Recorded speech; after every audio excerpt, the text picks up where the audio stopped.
नमस्कार, मैं हूं श्वेता झा। स्वागत है आप सभी का न्यूज पथ पर। राह जिंदगी की हो या खबरों की, उसमें कई मोड़ होते हैं, कई रफ्तार होती है, कई पड़ाव होते हैं। जिंदगी से जुड़ी खबरों के साथ आपको लिए चलेंगे न्यूज पथ पर, लेकिन उससे पहले आपको बता दें कि हॉर्न ओके प्लीज में आज बात होगी रील्स के क्रेज पर, जिसका नशा रिश्तों पर भारी पड़ने लगा है। सियासी ढाबे में बताएंगे इंडिया गठबंधन में सीट शेयरिंग की उलझन, तो सोशल अड्डा में करेंगे महाकाल कॉरिडोर में हेल्दी स्ट्रीट फूड के इंतजाम पर मंथन, और प्रगति मार्ग में मिलवाएंगे दिल्ली के अर्थ वॉरियर्स से, जो ठंड के इस मौसम में यमुना की सफाई में जुटे हुए हैं। शुरू करते हैं न्यूज पथ पर सफर। सबसे पहले आपको दिखाते हैं ऐसी तस्वीरें जिनका जिक्र सरे रहा है। ये तस्वीरें सुर्खियों में भी है और सोशल मीडिया पर भी है। इनसे आपका बाखबर होना बेहद जरूरी है, क्योंकि चौराहे पर इन्हीं की चर्चा है। चर्चा पाकिस्तान से लौटी अंजू की भी है। राजस्थान में बीजेपी के सत्ता में आने के बाद उसके एक मंत्री को चुनाव में हार का सामना करना पड़ा। दरअसल श्रीगंगानगर जिले की करणपुर विधानसभा सीट पर हुए उपचुनाव के दौरान मंत्री सुरेंद्र पाल सिंह चुनाव हार गए। उन्हें कांग्रेस के रुपेंद्र सिंह ने 11,283 वोटों से मात दी। बीजेपी नेता सुरेंद्र पाल ने 30 दिसंबर को मंत्री पद की शपथ ली थी। तब उन्हें भजनलाल सरकार में राज्य मंत्री बनाया गया था, लेकिन अब उन्हें ये पद छोड़ना पड़ सकता है, क्योंकि मंत्री पद की शपथ लेने के 6 महीने के अंदर सदन का सदस्य होना जरूरी होता है। अयोध्या भेजी गई 108 फीट लंबी अगरबत्ती का राजस्थान के भरतपुर से गुजरने पर जोरदार स्वागत किया गया। इसे गुजरात में तैयार किए जाने के बाद वहां से रवाना किया गया था और फिर राजस्थान होते हुए इसकी उत्तर प्रदेश में एंट्री हुई, जहां राम भक्तों ने उसके ऊपर फूल बरसाए। इसका वजन 3,610 किलो और चौड़ाई करीब 3.5 फीट है। बताया गया कि इस अगरबत्ती को बनाने में 6 महीने लगे हैं। इसमें कई तरह की जड़ी बूटियां डाली गई हैं। यह करीब 1.5 महीने तक चलेगी और 50 किलोमीटर के क्षेत्र तक अपनी खुशबू फैलाएगी। राम मंदिर प्राण प्रतिष्ठा कार्यक्रम से पहले महाराष्ट्र के नागपुर में टैटू से जुड़ा एक अभियान शुरू किया गया। इसमें 1001 शख्स के हाथ में राम नाम का टैटू बनाया जाएगा। खास बात यह है कि इसके लिए ये आर्टिस्ट कोई पैसे नहीं लेंगे, यानी फ्री टैटू अभियान प्रभु श्री राम के लिए एक सेवा होगी। इस टैटू के लिए यहाँ कई लोग अपना रजिस्ट्रेशन भी करवाने पहुंचे। भारत समेत श्रीलंका में पोंगल महोत्सव की शुरुआत हो गई। इस मौके पर श्रीलंका के त्रिंकोमाली में भी एक समारोह आयोजित किया गया, जिसमें करीब 1500 कलाकार हिस्सा लेने पहुंचे। इससे वहां का नजारा काफी आकर्षक हो गया। वैसे इस बार पोंगल पर्व 15 जनवरी से मनाया जाएगा। पाकिस्तान से स्वदेश लौटी अंजू एक बार फिर चर्चा में आ गई। दरअसल उन्हें दिल्ली में नौकरी मिल गई। कहा जा रहा है कि वो 8 घंटे नौकरी करती हैं और फिर घर से भी नेटवर्किंग का काम कर रही हैं। अंजू के मुताबिक कुछ दिनों में वो अपनी खुद की कंपनी भी शुरू करेंगी, क्योंकि उनको नेटवर्किंग का अच्छा अनुभव है। अंजू के बच्चे अभी उन्हीं के पास हैं, लेकिन स्कूल खुलने के बाद वो दोबारा राजस्थान की भिवाड़ी लौट जाएंगे। वैसे हाल में अंजू की उनके पहले पति अरविंद से भी मुलाकात हुई थी। अंजू पिछले साल तब सुर्खियों में आई थी जब वो अपने प्रेमी नसरुल्लाह से मिलने पाकिस्तान पहुंच गई थी। दावा है कि अंजू ने वहां शादी भी कर ली थी। उद्धव ठाकरे और पवार की मंगलवार को होने वाली है बैठक। आइए सीधे आपको लिए चलते हैं न्यूज एक्सप्रेसवे पर, जहां पर देश भर की कुछ और जरूरी खबरें कर रही हैं आपका इंतजार। दिल्ली में आम आदमी पार्टी और कांग्रेस ने लोकसभा चुनाव के लिए सीट बंटवारे पर चर्चा की। इस दौरान बैठक में आम आदमी पार्टी की ओर से राज्यसभा सांसद संदीप पाठक, दिल्ली सरकार की कैबिनेट मंत्री आतिशी और सौरभ भारद्वाज शामिल हुए। सूत्रों के मुताबिक इस बैठक में दोनों पार्टियों ने उन रणनीतियों और सीटों की संख्या के बारे में चर्चा की जिन पर वे अलग अलग राज्यों में चुनाव लड़ना चाहती हैं। अब ये नेता अपनी पार्टी के आलाकमान से बात करेंगे। फिर अगली बैठक 11 या 12 जनवरी को हो सकती है। सुप्रीम कोर्ट ने बिल्किस बानो मामले में एक अहम फैसला सुनाया। कोर्ट ने गुजरात में 2002 के दंगों के दौरान बिल्किस से गैंगरेप और उनके परिवार के 7 सदस्यों की हत्या के मामले में 11 दोषियों को बड़ा झटका दिया। अदालत ने इन दोषियों की सजा से छूट देने के राज्य सरकार के फैसले को रद्द कर दिया। कोर्ट ने कहा कि रिहाई का आदेश बिना सोचे समझे दिया गया था। अब इन दोषियों को 2 हफ्ते के अंदर सरेंडर का भी निर्देश दिया। आम आदमी पार्टी के तीनों उम्मीदवारों ने राज्यसभा चुनाव के लिए अपने नामांकन दाखिल कर दिए। पार्टी सांसद संजय सिंह ने जेल से आकर अपना पर्चा भरा। वहीं स्वाति मालीवाल और एनडी गुप्ता ने भी राज्यसभा चुनाव के लिए अपने नामांकन किए। प्रधानमंत्री मोदी ने विकसित भारत संकल्प यात्रा के लाभार्थियों से बात की। इस दौरान उन्होंने कहा कि ये यात्रा न केवल सरकार की बल्कि देश की यात्रा बन गई। पीएम के मुताबिक जब गरीब, किसान, महिलाएं और युवा सशक्त होंगे तो देश शक्तिशाली बनेगा। विकसित भारत संकल्प यात्रा देश भर में निकाली जा रही है, जिसका मकसद सरकार की प्रमुख योजनाओं को पूरा करना और इसके तहत ये सुनिश्चित करना कि इन योजनाओं का लाभ सभी लाभार्थियों तक समय से पहुंचे। मनी लॉन्ड्रिंग मामले में आरोपी आम आदमी पार्टी के नेता और दिल्ली के पूर्व मंत्री सत्येंद्र जैन को फिर राहत मिल गई। सुप्रीम कोर्ट ने उनकी अंतरिम जमानत अगले आदेश तक बरकरार रखी। वैसे सत्येंद्र जैन की नियमित जमानत अर्जी पर सुनवाई मंगलवार को भी जारी रहेगी। उधर दिल्ली हाईकोर्ट ने पार्टी नेता संजय सिंह की जमानत याचिका पर ईडी को नोटिस जारी किया। रामलला की प्राण प्रतिष्ठा की तैयारियों के बीच कानपुर में गीता प्रेस की एक दुकान से 8 दिनों में 6000 रामायण की किताबें बिक गईं। बताया जा रहा है कि लोगों में भगवान राम से जुड़ी चीजों और ग्रंथों को खरीदने की होड़ लग गई है। हाल ये है कि इस दुकान में अब रामायण की कमी हो गई। कहा जा रहा है कि खरीदारों में युवा भी बड़ी संख्या में हैं। खबरों के एक्सप्रेसवे से आगे रुक करते हैं सियासी ढाबे का, जहां आज की सबसे दिलचस्प खबर मौजूद है। इंडिया गठबंधन में सीटों का सवाल अभी उलझा हुआ है। ऐसा नहीं है कि कोशिश नहीं हो रही है, लेकिन केजरीवाल से लेकर नीतीश कुमार तक और ममता से लेकर उद्धव ठाकरे तक इतने पेच हैं कि कांग्रेस रास्ता निकालने में परेशान है।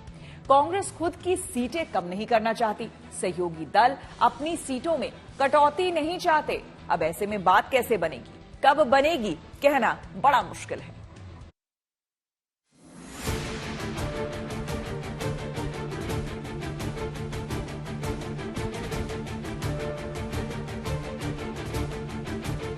जुबान पर साथ चलने, साथ निभाने का वादा है, पर नजर नंबर पर है।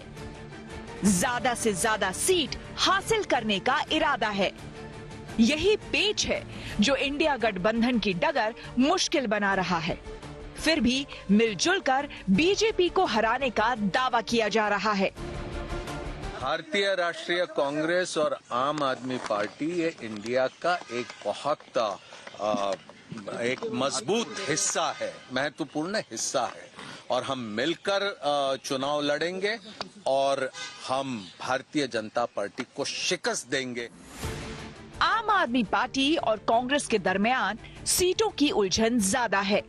सोमवार को दोनों दलों के नेता मिले। दिल्ली और पंजाब को लेकर फॉर्मूले पर बात हुई। बात शायद नहीं बनी, लेकिन टूटी भी नहीं है। बताया जा रहा है कि एक दूसरे की मांग और उससे जुड़े दस्तावेज शेयर किए गए, जिस पर पार्टियों के शीर्ष नेता बातचीत करेंगे। दूसरी बैठक में किसी नतीजे पर पहुंचने की उम्मीद जताई गई। सारे पार्टनर्स ये फील करते हैं, इंक्लूडिंग कांग्रेस भी, कि ये जितनी जल्दी हो जाए उतना अच्छा है, क्योंकि आप देखो कि जैसे एक बार डिसाइड होने के बाद फिर नीचे के प्रिपरेशंस में काफी टाइम लगते हैं, एडजस्टमेंट्स होते हैं, प्रिपरेशंस करने पड़ेंगे, तो वो अब बहुत ज्यादा आपके पास स्पेस नहीं है। मेरी केवल ये आशा है कि अगर अलायंस होता है तो उसके जो डिटेल्स हैं वो जितनी जल्दी हो सके तय हो जाए, क्योंकि फिर हम लोग भी जो इलाकों में कांग्रेस लड़ेगी, अगर अलायंस होता तो हम लोग अपनी तैयारी पूरी कर सके। कांग्रेस और आम आदमी पार्टी के लिए दिल्ली में बंटवारा फिर भी आसान है। पेंच पंजाब में फंसा है, जहां ना तो कांग्रेस समझौता करने के लिए तैयार है और ना केजरीवाल की पार्टी। चर्चा ये भी है कि बात नहीं बनी तो पंजाब में गठबंधन से परहेज किया जा सकता है, यानी फ्रेंडली फाइट हो सकती है। गठबंधन का मसला बिहार में भी है। एक दिन पहले कांग्रेस और आरजेडी की मीटिंग में सीटों को लेकर तस्वीर साफ नहीं हुई। कहा जा रहा है कि वहां कांग्रेस खुद के लिए भी ज्यादा सीटें चाहती है और लेफ्ट को भी सीटें देना चाहती है। इसका सीधा सा मतलब है आरजेडी और जेडीयू के सीटों में कटौती। पर क्या ये नीतीश कुमार को मंजूर होगा? गठबंधन होता है तो सीटिंग सीट पर कोई बात होती नहीं है, ये सामान्य तौर से परंपरा है। और 16 के बाद भी जो सीट बचते हैं तो उसमें आरजेडी के गठबंधन के साथ में हमारा गठबंधन हुआ। पहले तो आरजेडी के साथ ही सीपीआई सीपीएम कांग्रेस का था, हम लोग का तो था नहीं।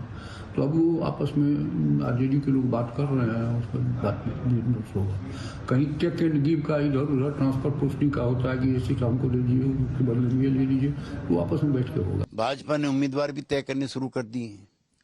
भाजपा ने बूथ कमेटी भी बना दी है। भाजपा के पन्ना प्रमुख जो हैं वो वोट मांगने पे लगे हुए हैं। नया मतदाता जो बना है उसकी मीटिंगें हो रही हैं, वो हमसे प्रचार प्रसार में आगे हैं।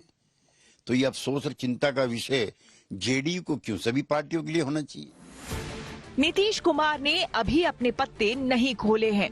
संकेत यही है कि सीटों के मामले में वो कोई समझौता नहीं करेंगे। तब बिहार में 8 से 10 सीटें मांग रही कांग्रेस को 4 से 5 सीटों पर संतोष करना पड़ सकता है।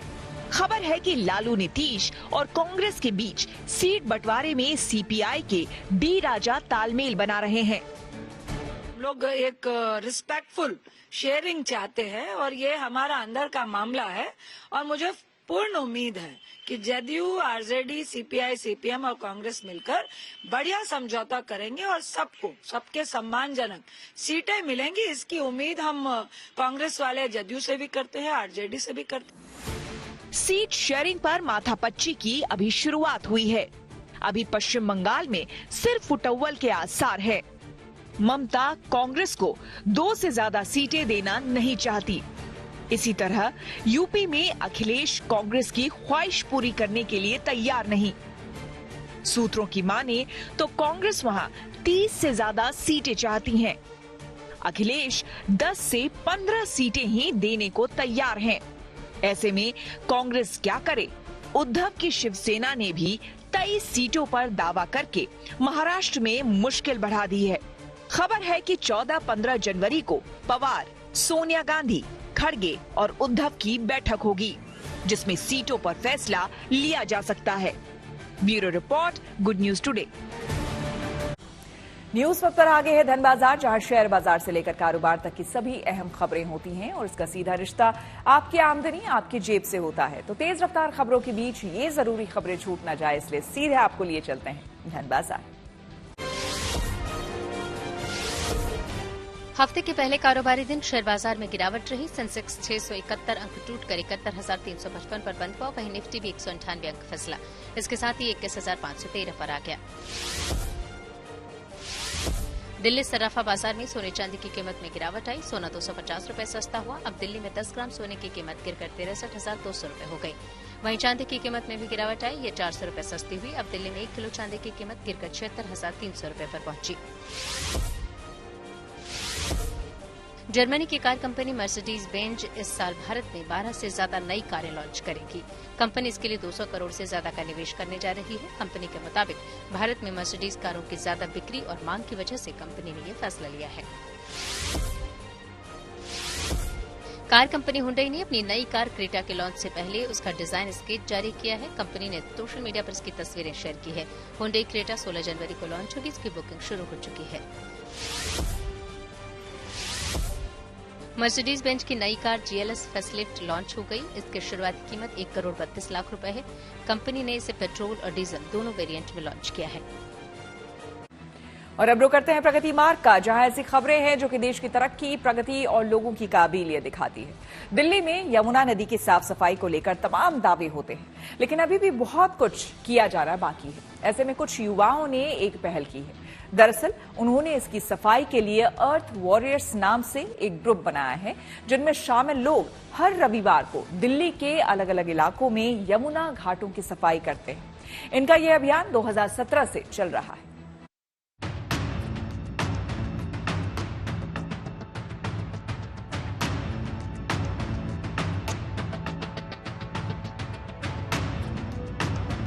कड़कती ठंड में जब घर से निकलना मुहाल हो रहा है, तब युवाओं की ये टोली दिल्ली में यमुना नदी की सफाई में जुटी है।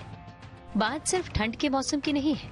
मौसम चाहे कोई भी हो, इनका ये काम 12 महीने चलता रहता है। हर रविवार को युवाओं की ये टीम दिल्ली के अलग अलग इलाकों में यमुना घाट की सफाई के लिए निकल पड़ती है। इस अनूठी पहल की शुरुआत 2017 में पंकज नाम के एक युवक ने की। तब वो अकेले यमुना घाटों पर पहुंचकर इसकी सफाई करते थे। बाद में इन्होंने सोशल मीडिया पर इसका वीडियो बनाकर शेयर किया। फिर तो लोग जुड़ते गए, कारवां बनता गया। हम लोग जो है टीम में 30 से 40 लोग हैं। ठंड का मौसम है तो थोड़ा कम लोग अभी आ पा रहे हैं। अभी 6-7 लोग कर रहे हैं। देखिए, सफाई का मकसद ये है कि हम जितना भी योगदान दे सके समाज के लिए यमुना जी को सफाई में, हम लोग वही जो है सफाई कर रहे हैं और जो है यमुना को स्वच्छ बनाने की अपने हिसाब से जितना भी हमसे हो पा रहा है हम कोशिश कर रहे हैं कि हम करें और यमुना जी को स्वच्छ बनाएं। और यही मैसेज है समाज का कि आपसे भी जो बनता है आप भी करिए अपने धरती और अपने नदियों को बचाने की। आज इनकी 30 लोगों की टीम है जिसे इन्होंने अर्थ वॉरियर नाम दिया है। इस टीम से जुड़े लोग अपने व्यस्त समय में से कुछ घंटे इस काम के लिए निकालते हैं। इनका मानना है कि ऐसे छोटे छोटे कदमों से भी बड़ा बदलाव आ सकता है। मेरे को जेन्युइन लगा तो मैंने आके ज्वाइन किया। फिर मैंने यहाँ पे आके ग्राउंड लेवल पे चीजें देखी।